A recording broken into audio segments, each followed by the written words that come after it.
हर खबर पर होगी आपकी पकड़। डाउनलोड कीजिए एबीपी लाइव ऐप। हैदराबाद जीत के बाद एबीपी न्यूज संवाददाता नीरज पांडे ने बीजेपी महासचिव और हैदराबाद में चुनाव प्रभारी भूपेंद्र यादव से खास बातचीत की। भूपेंद्र यादव ने कहा, जीत तो हमारी तय थी ही। हमारे साथ बात करने के लिए भारतीय जनता पार्टी के राष्ट्रीय महासचिव और प्रमुख रणनीतिकार भूपेंद्र यादव जी।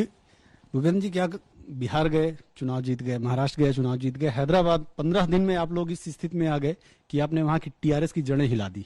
हाँ, जिस प्रकार का लोगों के मन में उत्साह था, और आप देखते हैं कि माननीय अध्यक्ष श्री जगत प्रकाश नड्डा जी का रोड शो, योगी आदित्यनाथ जी का रोड शो और हमारे गृह मंत्री माननीय अमित शाह जी के रोड शो में जिस प्रकार से लोगों ने उत्साह के साथ स्वागत किया, तेलंगाना में जिस भावना को लेकर के तेलंगाना बना था, उस भावना का पूरी तरीके से विश्वासघात करने का काम वहां के मुख्यमंत्री केसीआर और उनकी परिवार ने किया है।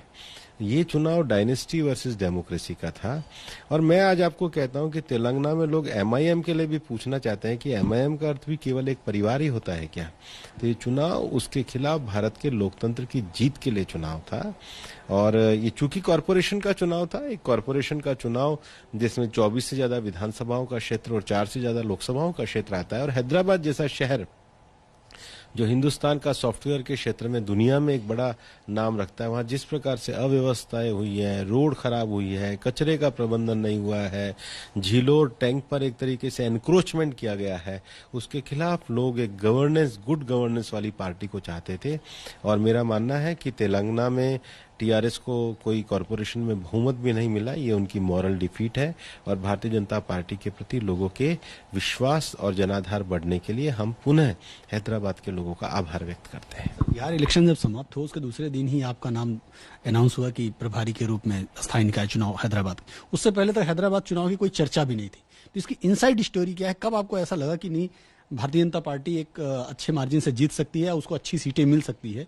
तो कब आपको लगा और आप लोगों ने कब ये प्लान किया कि नहीं, इसको एग्रेशन के मोड पे ले जाना चाहिए? पार्टी के कार्यकर्ता लगातार एक लंबे समय से काम कर रहे थे। भारतीय जनता पार्टी के कार्यकर्ता नीचे तेलंगाना में बड़ी मेहनत के साथ काम कर रहे थे। और पहले दिन ही जाने के बाद जब विधानसभा प्रभारियों के साथ मेरी बैठक हुई और तब लोगों से इंटरेक्शन करने पे ध्यान आया कि तेलंगाना में लोग एक अच्छी गवर्नेंस वाली पार्टी को चाहते हैं।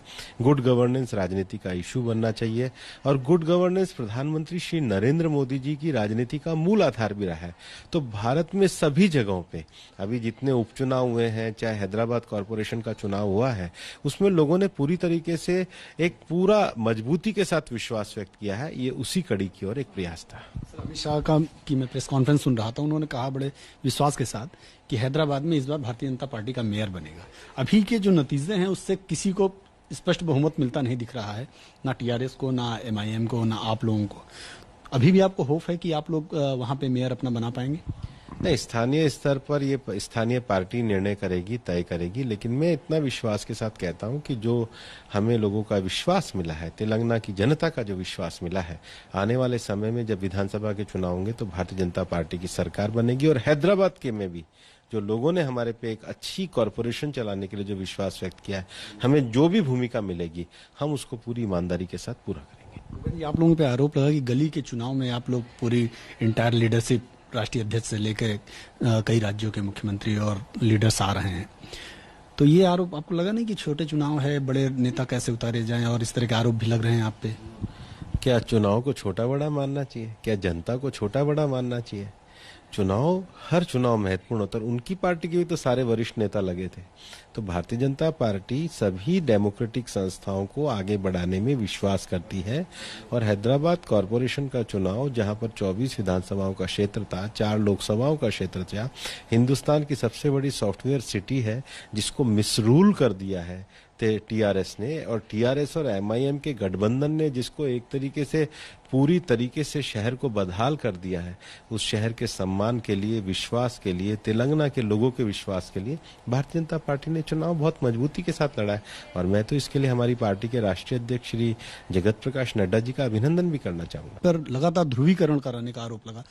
कई बार हमने मंचों से देखा है एमआईएम प्रमुख अशदुद्दीन ओवैसी को, उन्होंने कहा कि सिर्फ आप लोग ध्रुवीकरण करके मैच चुनाव जीतना चाहते हैं।